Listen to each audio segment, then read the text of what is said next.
Greetings and salutations, everyone. It's time for another episode of Viewport Relay, a bi-weekly podcast where the Viewport team looks at the latest news in the gaming industry. As always, I'm your host, Albert Corson, joined by Tristan John. Hello. And Alex Nestor. Hey. I don't know. Where am I at? We're starting this episode. It's episode 62 of Viewport Relay. Speaking of, what do we start with? What have you been playing? This is the worst intro ever. This is officially the worst intro. You're really ad-libbing this one. One may think that you haven't done this for 61 episodes. No, it's okay. Is it I don't want to blame you guys, but like you guys left me hanging little there. I know you're trying to let me do my opening, but this is like if Conan O'Brien's welcoming and it's my guest, Tristan Jung, and then you wave out. I don't even walk up to the couch. Yeah, you're just standing by the curtain, and it's like Tristan Jung. Walk over here, please. Come over here, guys. Cold open with me. Then you do the little scissor dance. It's okay. That saved it. All right. But what have you been playing? It's been Thanksgiving. I don't know if you had time to play games or just eat turkey. I am so ready for this segment. Should I go first or?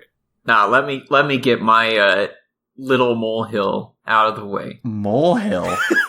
What? Excuse me? Like a small mound. That's all I've got in comparison to what Tristan's going to tell us. So, the huge Azure Lane. They're doing a collaboration event with Dead or Alive Extreme Venus Vacation. When do we get sponsored by Azure Lane?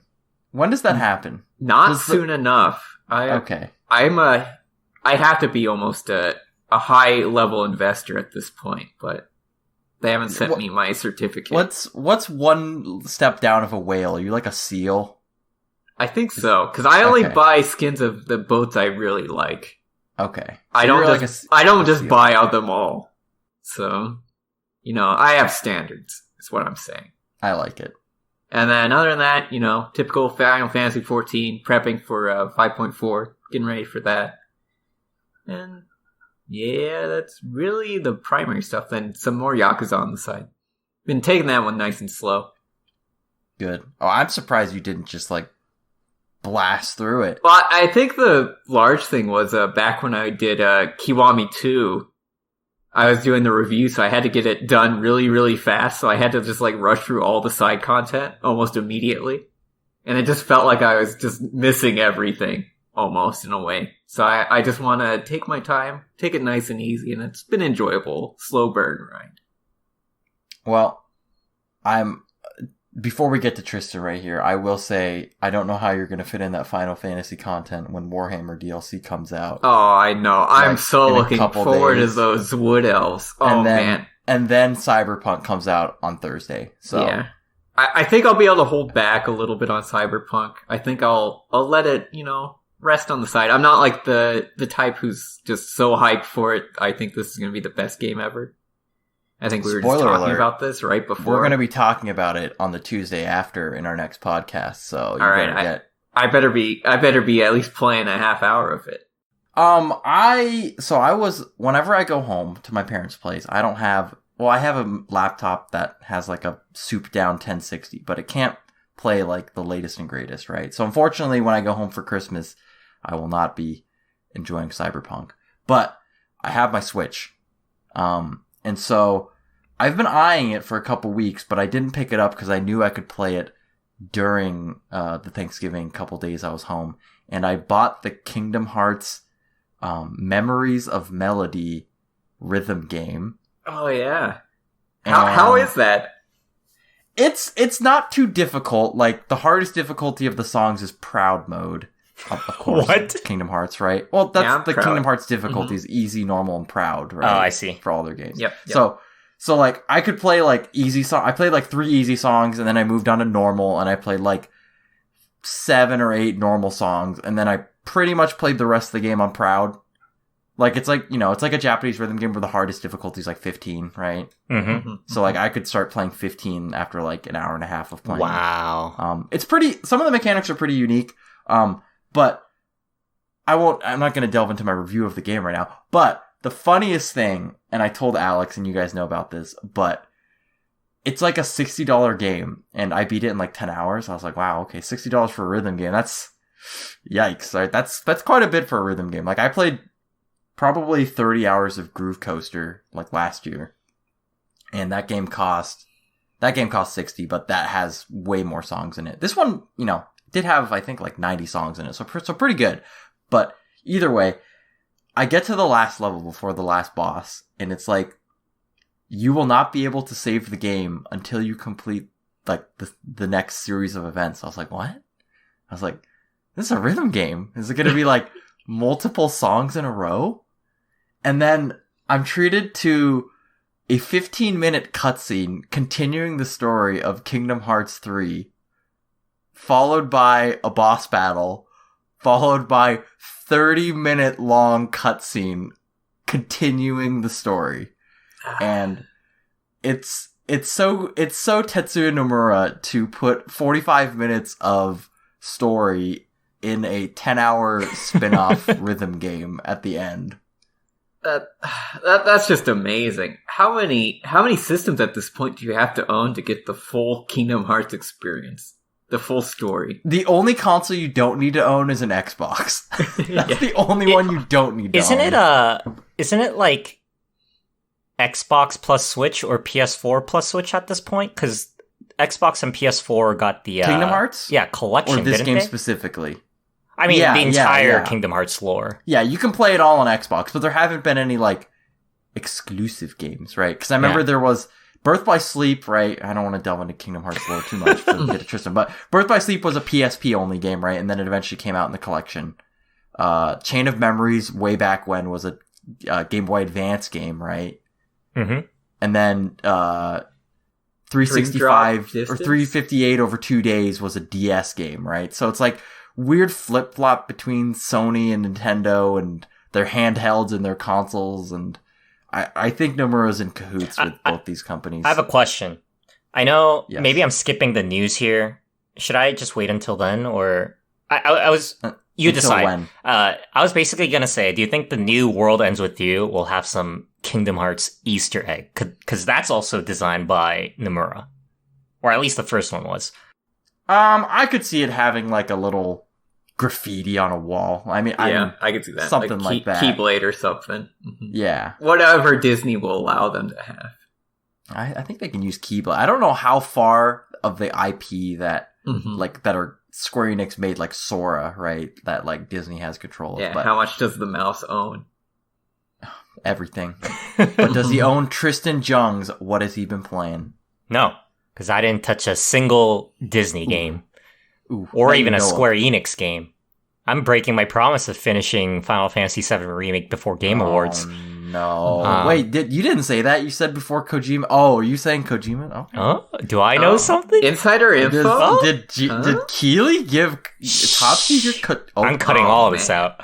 Oh, no. Those live streams had more than you let on. Uh-huh. Thanksgiving weekend for me was very quiet. I didn't fly home. I didn't go back to Canada, so I stayed here. We stayed in the city. We didn't travel or anything.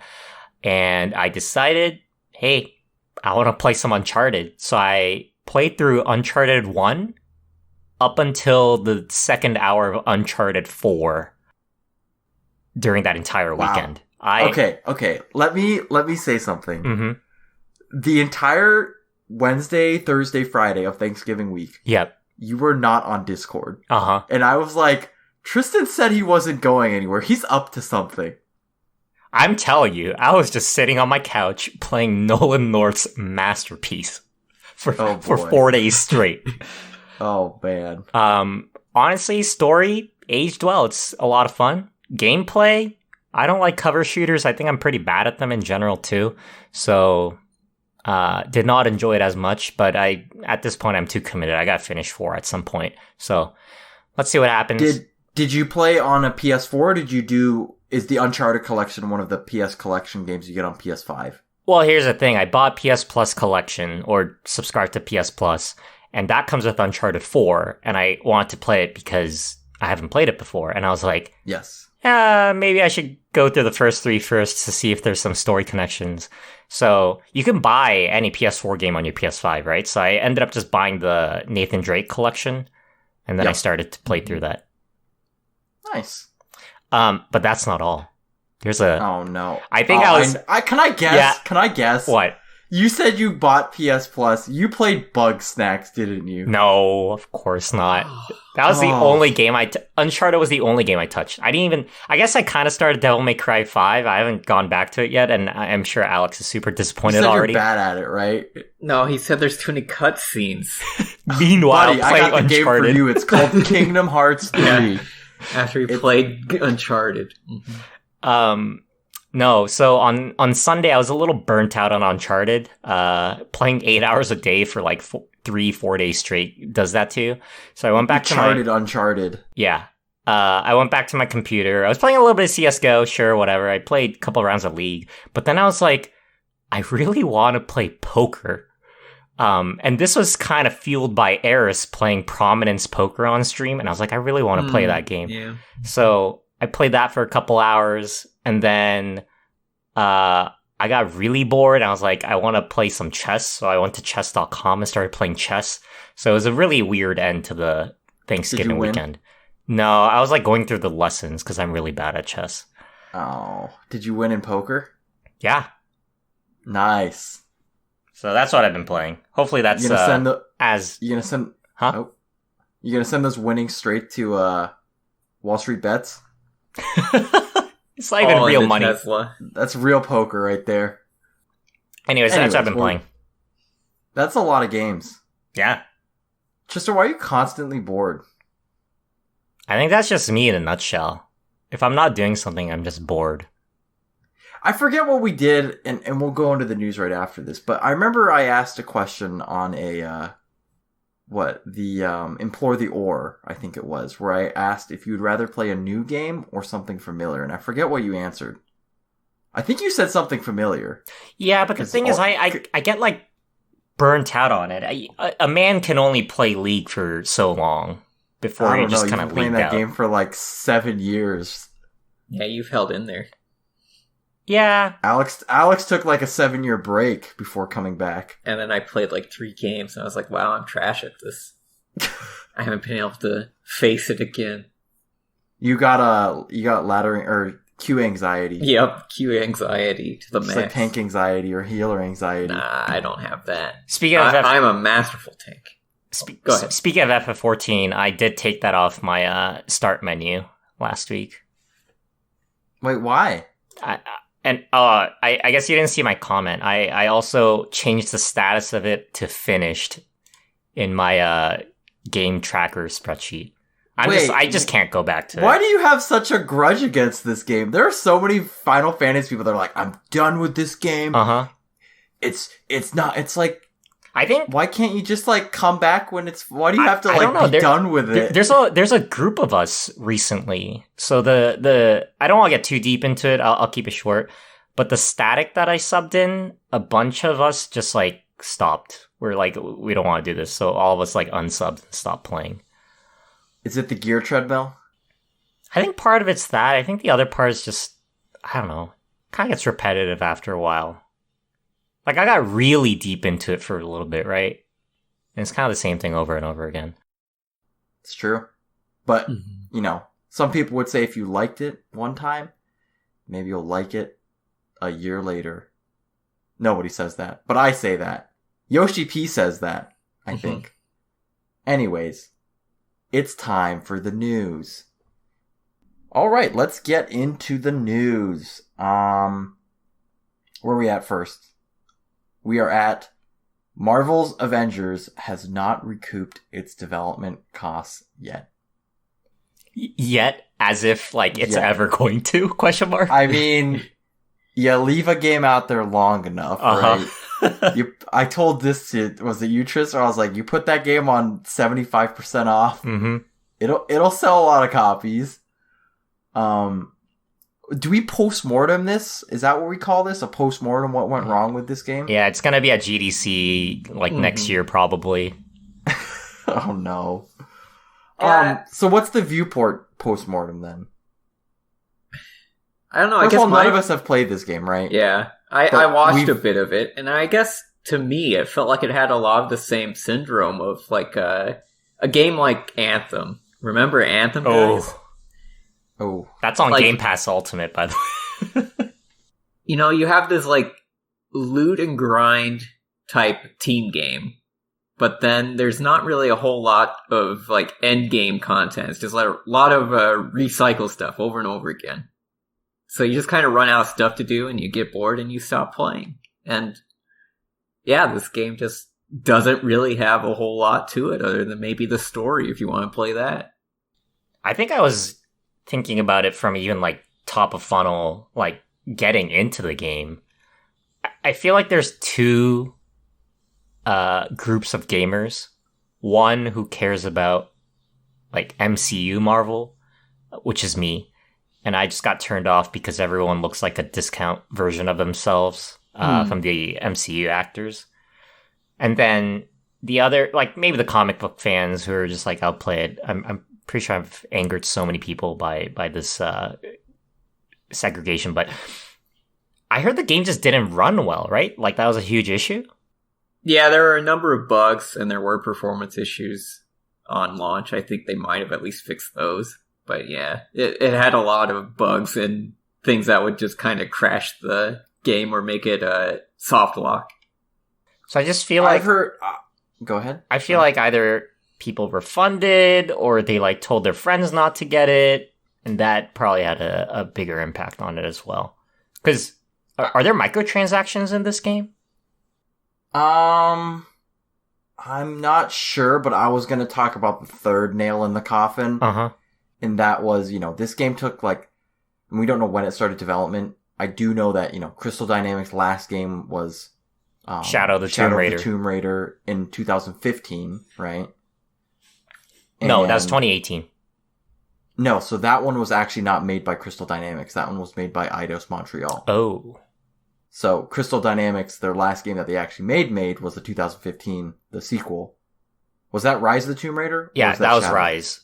Oh, okay, so they made Rise of the Tomb Raider was the last one, sorry. And I felt like people said that the game didn't have a lot of content, and then as soon as they presented this at E3 last year, they're like, it's gonna be a live service model! And as we learned from Battlefield, if you don't have anything in your game to start with, it's gonna drop off real fast. Yep, and that was the exact same kind of issue that Anthem had, where they were planning it all out as a live service thing, but then they just aren't able to deliver as a live service in any kind of manner that's actually going to keep people coming back and playing it. So, we'll use a quick couple minutes to talk about, what is the best case for live service model? Like, are there, games that better suit toward it? What are the prereqs to have a successful live service model? Oh, man. Or are there any rules? Because I like to think of a game, based on initial things that I think of is you have to have enough content to have a full game first, right? Mm-hmm. But you go to games like Rainbow Six Siege or For Honor, which are, in two different places right now, but I feel that Siege has just had such good support over the time, even though it launched really slow, that it eventually became good, right? So is a prereq saying you have to have a lot of the content at the start even a thing?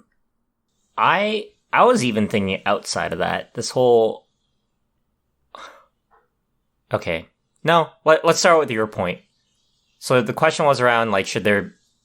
It's basically, should it be a full game on launch? Is that what you're asking? Yes. Yeah. Because, for the most part, and I'll let you talk right after this, is a lot of these games, for the most part, when it comes to live service, the content is free, right? Mm-hmm. So it's not like it's a half-baked game where now you have to pay for the rest of it. The worst case is, yes, sometimes it's a half-baked game and you have to pay for DLC to make it. Yeah, or battle passes, which are essentially timed events. I think to answer your first question, a game should absolutely be a full game on launch, regardless of price. I have a very strong stance on whatever you release should be a full game. Unless it's an early access thing. But But even then, it should be like a functioning game. Like Hades was early access, but it was still kind of complete end-to-end, Yeah, right? very functioning game. I think the other aspect I've thought about a lot is the pricing model. Like if you look at Destiny 2, it started as a $60 game, and then they started releasing expansions, which was like really iffy. But then they changed the model to now it's free to play, and then the expansion packs, which are a lot cheaper, especially the older ones, they're like $15 to $20, and then the newest expansions are $60. So I think that's a fair way to do it. Or you do it like League of Legends, where yes, the quote unquote live or what's the live service is not as significant as other games, but it's free and it relies on like smaller microtransactions, which I think is fair. Yeah, it's very much. It's like the mobile game model of continuing content. And I'll point to 2 games that aren't free to play that handle live service essentially how I think is the gold star. The biggest one, I think Monster Hunter World probably had some of the best, live service model out there. It's definitely, you can't argue with how long that game is it's a full game on launch, right? And then every couple months, it's new monster, new events, new this, new that, right? And I don't think that's always something. Yeah, that Monster Hunter's done really well throughout the series. They've always given a lot of support to the games. They have done like the Ultimate Edition of the older games, but that was like a whole new set of the game itself, basically an expansion on top of the original game.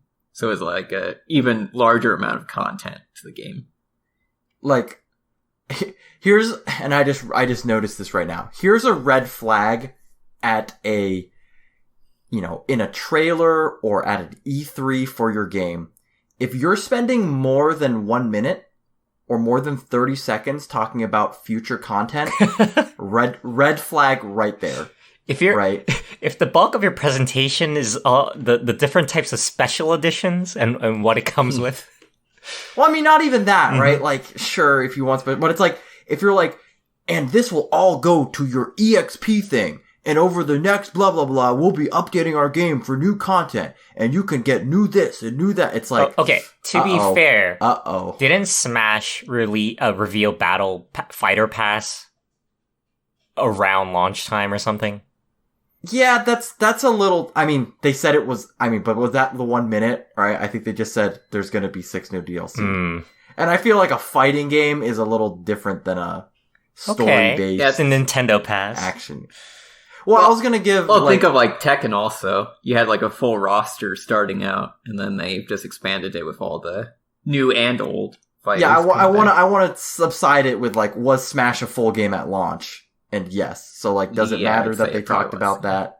I mean, you start getting red flags, but when you know, like Avengers was a brand new game, right? We had no idea what it was going to be like, versus Smash 4 essentially had the exact same business model as Ultimate. So, you kind of know what you're getting into. It actually, in Ultimate we already knew of more features that were going to be in that game as opposed to Smash 4 with like adventure mode and things like that. Yep. Yeah. I think it's a matter of maybe, because having complete content's kind of a subjective kind of thing. It's whatever your perception is. It's kind of what the content you are provided is, if that makes sense. Because like in Anthem and stuff, the expectation of endgame is you're just going to spend hours grinding something to get better things, to get faster and better things.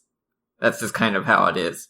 And if you're doing it only in a couple places for just countless hours trying to get a like point percentage drop, you're going to get burnt out really fast on it. And you're just not going to continue playing the game by the time they ever release anything new. So it has to be substantial content that you're given. Can I stamp a gold standard on a game on live service? Live service? Yes. No Man's Sky. Chef's kiss. Chef's kiss. I mean, 2020 No Man's Sky, that model is the best. $60 game, sure, but like their updates are pretty substantial and very meaty, and it's all free. The funny thing is that game's, I mean, okay, we everyone knows the story of that game, but that game was like, well, maybe the opposite now that I'm saying it, but it was like Avengers in that it was received really poorly. I think it probably made up its development costs, unlike Avengers, because it sold like hotcakes and everyone was pissed. But I don't know if that game was designed to be a live service from the start. I mean, probably to some extent.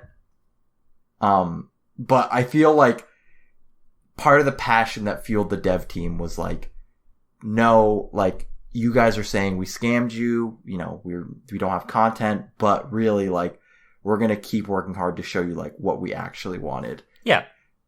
I don't think this is the case, but let's say the game launched and everyone loved it. They're like, this is exactly what we wanted, for how bare bones it was. Would that have driven the development team to keep building on this game as much as they have? And, you know, they probably loved their game and they probably would have, but I don't know. I want to bring it back to the postmortem and one of the comments that Tristan made and that we've been all making for a while. I think one of the biggest killers of this game was the characters and the voice acting.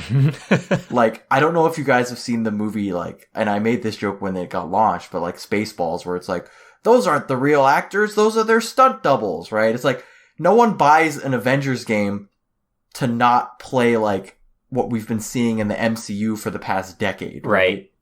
With different voice actors, and they look different, and it's like, what is going on? It's like if you bought a Spider-Man game and it was like Fat Spider-Man from Into the Spider-Verse, right? You'd be like, what is this? It's the whole, Mom, can we get Avengers? No, we have Avengers at home. Yeah, and it's like, you made an Avengers game. Honestly, if you couldn't get what, you know, people have been thinking of what are the Avengers, like, you need to rethink if you actually want to make that game. Or just make it, like, full-on comic book style. Like, the original designs rather than, like, this weird mishmash of the classic designs and the MCU design. Like, Marvel Ultimate Alliance, doesn't that game have, like, the actual looking characters and everything? Yeah. That uses the classic comic book style characters. Yeah, and I don't think it, you know, I don't think it has Robert Downey Jr. voicing, you know, Iron Man and stuff, but still, like, I don't know. It's a AAA game that's supposed to be like, hey, you've been watching all these movies.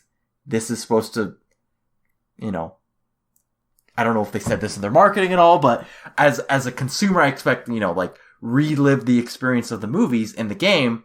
And then it's like, you're getting some B-movie style, the actors aren't the same, the characters look different, and you're like, what went wrong? Think about the relatable gamer. I think you're describing exactly what they're feeling. Exactly. So that was the biggest deal breaker for me, to be honest. And maybe, here's a random thought, performance issues. This game had already taken so long, and it just came out in September, right? Like, maybe you should have just delayed it 6 months again and just made it on next gen, or like had a next gen version that looked. It is on next gen version. Is it? Yeah. It has like a performance mode and everything. Oh, actually, never mind. They said, sorry, I didn't open the wiki page. It's coming out on Xbox Series X and PS5 next year. Okay. Probably with like ray tracing and things like that. Okay. Well, I don't know. Who knows next year, right? If it's like June. Will we be here? Oh no. Oh, okay. Like you're talking 9 months down the line is kind of, I know it takes obviously time to move to another, you know, generation and like port all that stuff and remake assets or whatever you need to do, but still, they should just remarket the game at that point.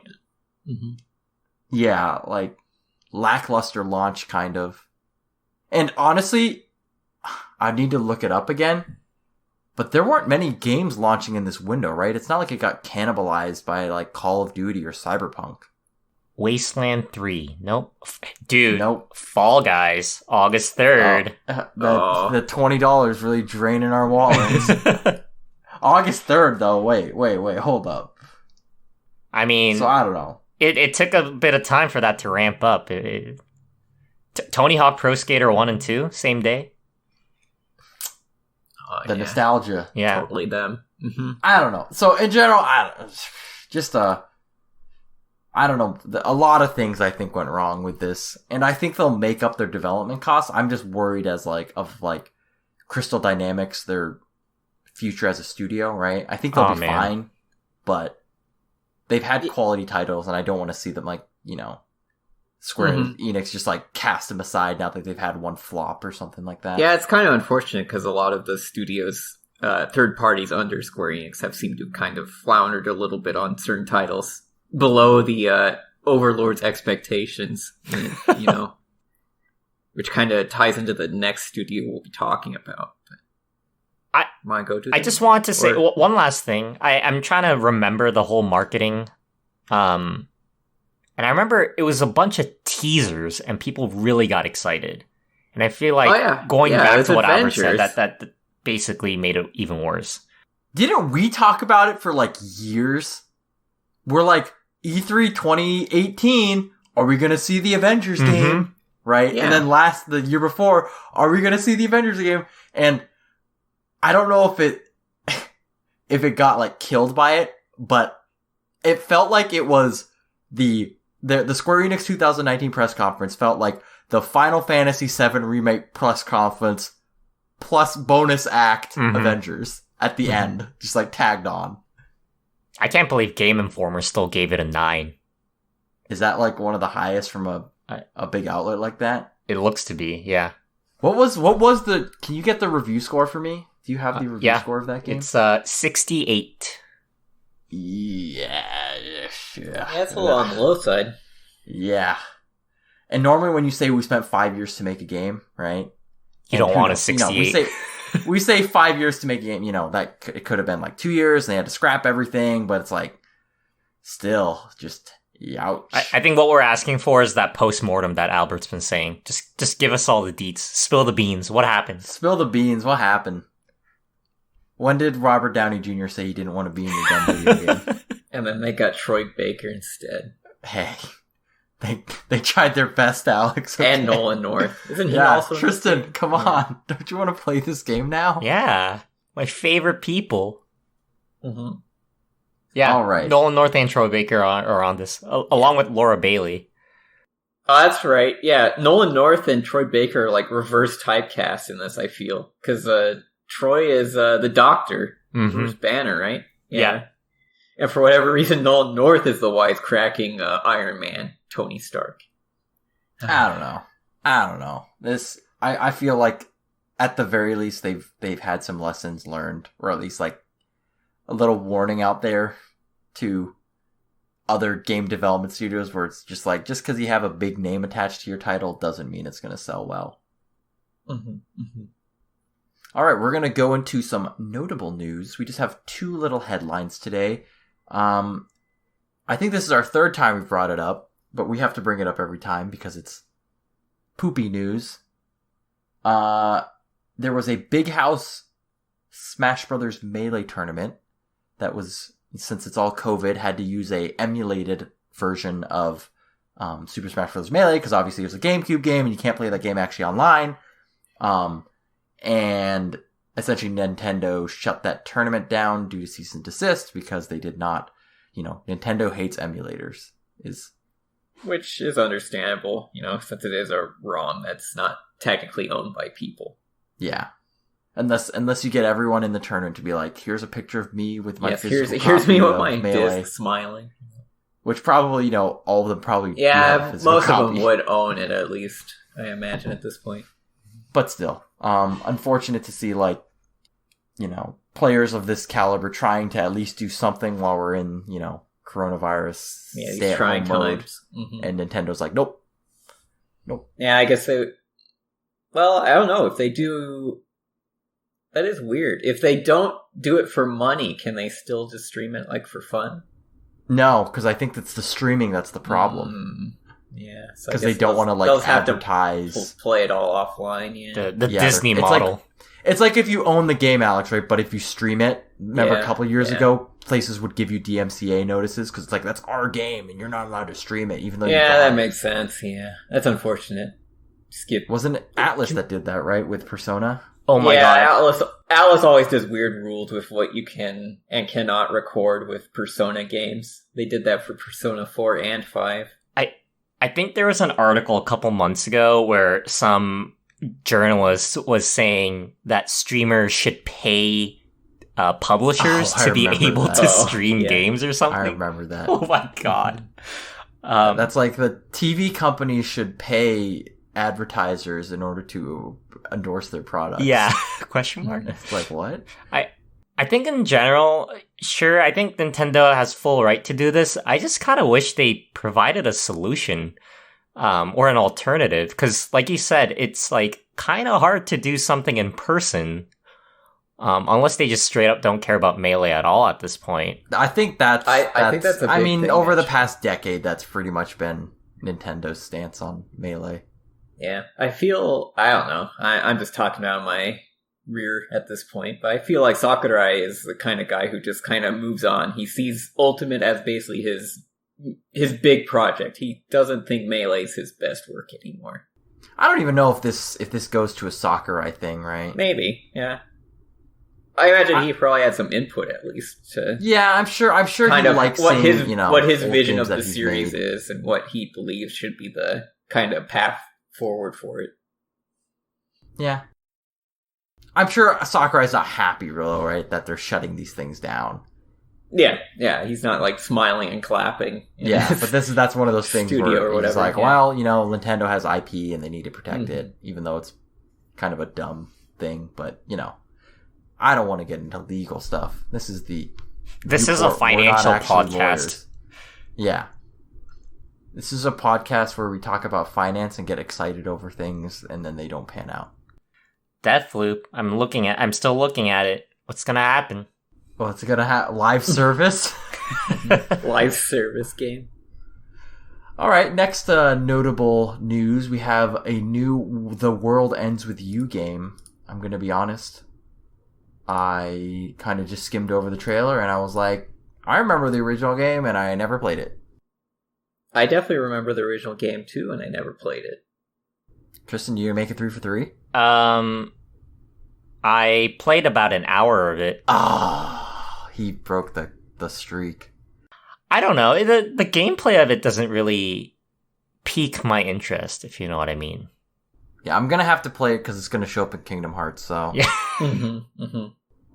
they got me. I think there was this. I know we don't have much to talk about this one, which is fine. But I wanted to bring up. I think on Twitter there was this whole debate about who did Shibuya first, this game or Persona. There was some whole debacle about how dare they use that setting for this game or something like that, which I thought was ridiculous. I learned that Persona 5 invented Shibuya. Yeah. I didn't realize. Wow. Alrighty, moving on to some new headlines. We got IOI Interactive announcing that they are going to be making a new James Bond game / series of games. I guess we don't know if it's a series, but they're making a new James Bond. Mm-hmm. Some sort of What are game. the initial thoughts? I'm super excited for this. This is a project I'm actually looking pretty forward to. Because if you don't know, IO Interactive is the guys who do Hitman, the series. So this could be a pretty juicy 007 game. Like a lot of super spy stuff, a lot of the campy kind of Hitman stuff turned up to like 11. Oh yeah, I'm so ready for a Bond universe version of Hitman. Here's a question. It sounds Here's so a good in my question. head. What? Do you want it to be more serious or more goofy? I feel Bond has a hint of goofiness inherent in it. Uh-huh. You know, I They guess gotta maybe nail that tone. Yeah, maybe not so much in like Daniel Craig era, but I feel with the trailer they were going for, I'm thinking they were hitting more towards the Connery kind of Bond. Rest in peace, Connery. Yep. Rest in peace. So here's my question. So, I got really excited too, right? Because I was like, oh, Hitman with Bond. It was like, ooh. Mm-hmm. But then I was like, but Bond's not really a killer, right? He's not an assassin. He's more of a exactly. spy. So that's where I think they'll like tie into a lot of the non, like just straight up Hitman aspects of Hitman, where you're like setting up traps and setting up gizmos, things like that. Mm-hmm. I think that, and the world building they've done up to this point in terms of like the Hitman 1 and 2 that they've released so far, and the upcoming Hitman 3. Like, they have very big, impressive levels that you're like going undercover in and switching disguises and everything. I think that would work perfectly for a Bond style, you know, locale of just doing all kinds of crazy Bond stuff. So here's interesting. Did you have anything before I go into my next thing? My desires. Oh, I had 2 comments. One, I'm intrigued. Let's use that word, but you know what I mean. That's such a Bond type word to describe. I'm intrigued at this game. He's not excited. He needs to avoid the E word. Yeah, I can't say the E word, but I'm intrigued because I love 007 in general. I grew up playing Nightfire. I don't know if you guys played that, but... Oh, yeah, I play that all the time. That was my go-to game with my friends. And I'm multiplayer or not, I don't really care. Excited to see. Come on, that's what I was gonna say. I was gonna say they need a multiplayer option. Mm-hmm. Oh yeah, like a spy versus spy mode or something. Mm-hmm. Yeah, that'd be so good. Ooh, actually, yeah, that sounds good. And I think the second thing is I agree with you. I think, or I agree with you on this one particular point that I didn't mention. Definitely not going to be Craig. It's going to be older style. And I think that's what I'm most intrigued about. I do like Craig Bond. I rewatched Craig's movies over the past few weeks, actually. But I think in a gaming sense, I'm kind of itching for some of the more strategic Hitman style game with the Bond flavor. Yeah, I think they going back to Avengers, right? Like, if you can't get Craig and you can't get his face or whatever, just go, like, Bond has multiple personas, so it helps. Mm-hmm. Just, you can create a new Bond, right? Bond's not really a person, right? 007's not a person, right? There can be multiple Bonds. Just make a new character. Mm-hmm. Yeah, he doesn't have a consistent look. He changes with the times, so yeah, you can also just choose any Englishman can be Bond. I think the other part, sorry, just to finish my thought, Bond has some good lore, and I want to see some good villain characters. Like, yeah. Jaws, obviously, come on. Ooh. But like, Odd Job. Make it short. Yeah. It has to have Odd Job. Oh my god. So I think that was the missing piece for me in Hitman. Like, there was, I couldn't relate to anything because, you know, story's great, sure. But I didn't grow up with Hitman and its lore, whereas I feel like I'm more connected with 007. Yeah, they have so much source material to work off of. They could really do some cool things with manners and stuff. Dude, we need to get a Casino Royale level where you just like play through the game. Just play poker. Oh man, Eris is gonna buy that. Play poker. Oh man, that would actually be such a cool level. Oh man, car chases. Will you drive a car in this game? 100%. I think we're placing these bets, all right? Yeah, there has to be an Aston Martin in there somewhere. Will Walter PPK main weapon? Of course. Okay. What else? And then random tangent, but I had a game idea. It's called Spy Wars, and you grab all these famous Hitman / spies. And it's a multiplayer, like, class-based, like, character-based shooter. So you can play, like, John Wick, 007, Hitman. I don't know. Name your other assassins and spies here. Ezio. It's just like a... Ezio. Sure. Maybe, like, Sam Fisher. Sam Fisher, right? Yeah. And you put them all in, like, a multiplayer, like, 1v1 game or something. I don't know. Dang, so it's like a chivalry / siege collaboration to make a super spy game. Exactly. I can thank me later to make this game to get the ultimate collab. Anyways, back to James Bond. Yeah, slightly related. My prediction for this game is that maybe you can play as every Bond. How cool would that be? Oh, if you went go through the various movie eras, that would be cool. And, like, they can change up the gameplay, right? The Craig missions will be a lot more action-oriented. Yeah, grittier. Oh, my God. Oh yeah, and the GoldenEye ones would be pretty cool too if you had Brosnan. Drive Can we have some a tanks slappy around. hands mode? Can we have slappy hands? Can that be a thing? It better be if GoldenEye's in there. They need. That's gonna be an slappy hands. Easter egg. That's got to be an Easter egg. Oh is the yeah, slappy I hope hands. so. Yeah, Oh. slap hands. Man, okay, I gotta stop Proximity thinking about mine. this. Proximity Yeah, mines. I'm going to nostalgia overload right now. I'm thinking about GoldenEye again. But yeah, anyways, it's coming. yeah, Be hyped. so We don't have a it should date, be right? good. No dates. Game for this Awards? thing. Yeah, and World premiere? Oh, if we Tristan. got a trailer. No. for 007. Tristan, I've got it. Uh-huh. So Xbox conference has to have a car on stage every year, right? Oh, Aston Martin. Martin revealed at Xbox A Forza conference James next year. Bond Oh collab? man, a DLC. Ooh. Yeah. Okay. Are they gonna do James Bond cross Agent 47 though? Because I feel both like IOI. I feel like going back to the spy versus spy mode that Alex brought up could be a fun little mode. Yeah, or they could bring back like the old Splinter Cell counter co-op where it was spies versus mercs.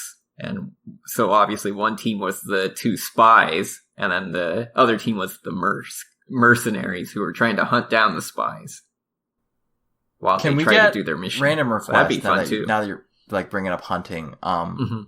can we get a prop hunt mod where you have to play James Bond and you have to find the props people? Find the Aston Martin. They honestly Yeah. could in a Hitman type game. Like in that engine, it would totally work out. They could do that. That'd be a fun mod. Yeah, where you try to actually assassinate the person who's hiding in your game. Yeah. Exactly. Can I note something kind of meta point? I'm very proud of us. It took about 62 episodes, but we are all aligned on a video game for once. We dude, It took James Bond to bring us all together. we love James Bond here, I guess. I did, thinking of that, Mm-hmm. who would have guessed 007 to bring the Viewport team together? It's a movie for all ages. Or a movie true. franchise, I guess. I just been wanted on to Daniel forever. Craig. Let's be real here. You want Craig? I've always been a Brosnan guy, but I grew up with Brosnan being Bond, so I think I have bias.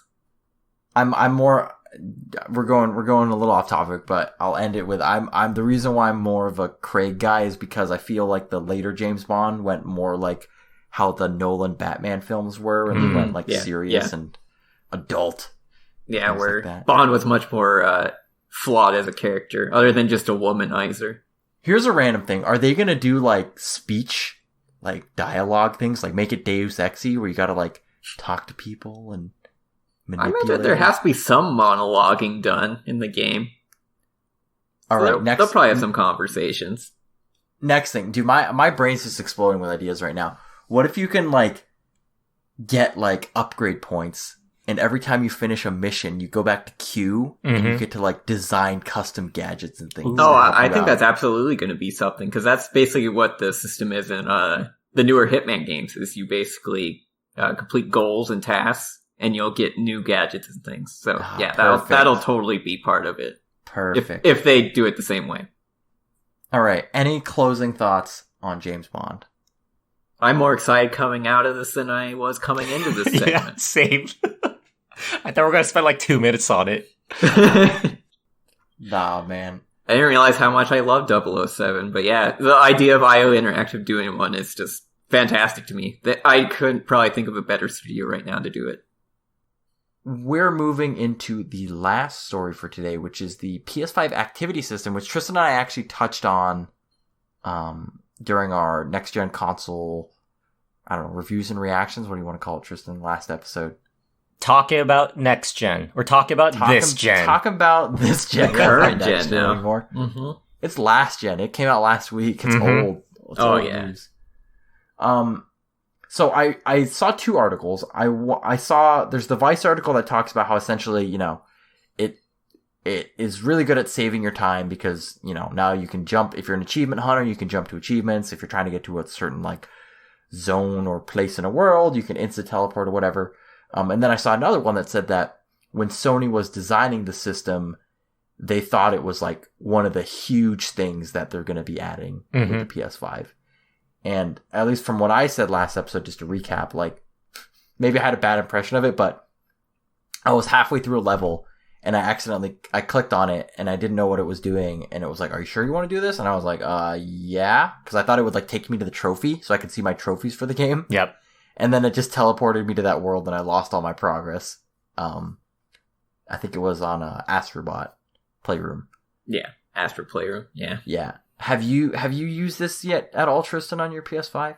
I tried using it for Call of Duty, but it's only available on very select things, which makes sense because it's like a lot of trophies are multiplayer, or they got to like drop you in front of 10 people to 10 people shoot. right behind him.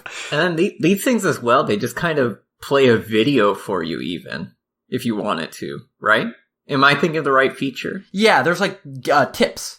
Yeah. Yeah, exactly. It'll basically show you exactly what you're supposed to do to get this achievement. I haven't run across that. I know they did that. I think for Astro Play's Room, it actually does have videos like that. Okay. And I know when they showed off Little Big Planet, the new one, for their like little UI reveal, they showed like, hey, you can do this to see how to do that. This, strangely enough, that brings us back to like a couple years ago when they were like, when we were talking, or like 2 years ago when we talked about our in-game or like player guides that you can buy physical print, are they like dying? And this is like Sony being like, yep, we're killing them right now. I had two things about this. One, I want to hear from the open world purists. Does this break the game for them? Do they want to still spend 10 minutes driving from one our peers? Huh? The role players? The role players. The GTA 5 players. And I think the second thing is, I think it's a pretty cool way, because like trophies are basically based around experiencing the whole game, right? A lot of times, yeah. I feel like it's a cool way for, and I think it's in the Vice article as well, but like good way to jump into things when you don't have that much time and you don't have to spend like hours and hours, or not hours, like minutes trying to figure out what you need to do next. It kind of just drops you into the action and you can have your fun for like 10, 15 minutes.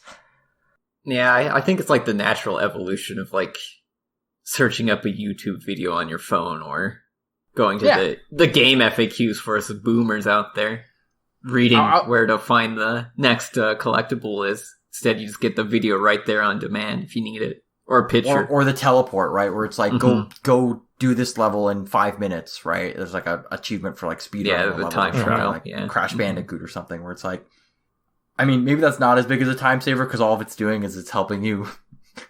It's saving you menu presses in the game to have to like teleport to that world. But still, like Tristan brought up, like it's a time saver, right? That's all this thing is. And the other thing is, this is a feature that the developers have to use, right? Like Sony doesn't force all games to have this.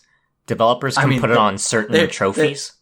They probably forced their first parties to. Yeah, they did. But like, I think I can see some creative ways on how this is used. Like hidden trophies probably won't have this feature because they still want you to like go and figure out what it is.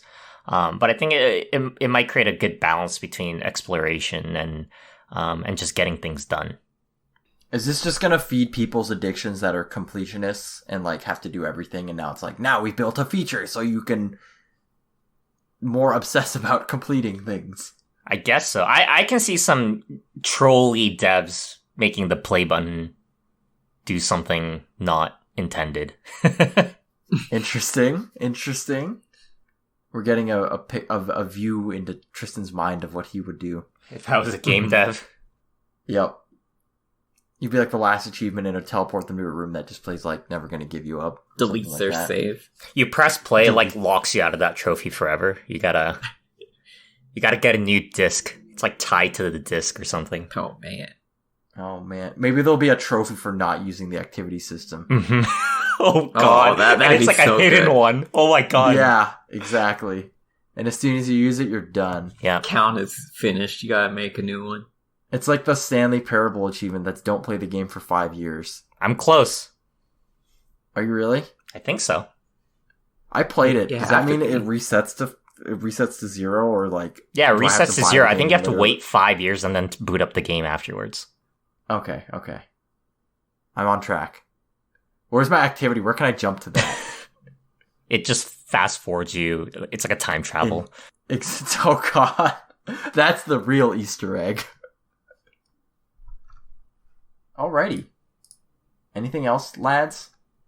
Lads, hello? No, we're here. That wasn't a rhetorical question. I'm sorry. Yeah. I'm still just thinking James Bond. That's all Hey. I got on my mind now. Well, you know what? James Bond wraps it up for episode 62 of Viewport Relay. Viewport Relay is available on Radio Public, iTunes, Google Music, Stitcher, Podbean, and all your favorite podcast directories. I need to catch my breath. If you enjoyed this episode, please take a moment to subscribe, review, and share it with your friends. We're also on social media as Viewport Gaming on Twitter, Facebook, and Instagram. Why Viewport Gaming, though, Tristan? Well, Viewport Relay is part of Viewport Gaming, a website that provides a look into video games through reviews, features, and podcasts. You can find all Viewport Gaming content at viewportgaming.com. Thank you, and as always, I've been your host, Albert Corson, joined by Tristan John. Goodbye! And Alex Nestor. See you next time.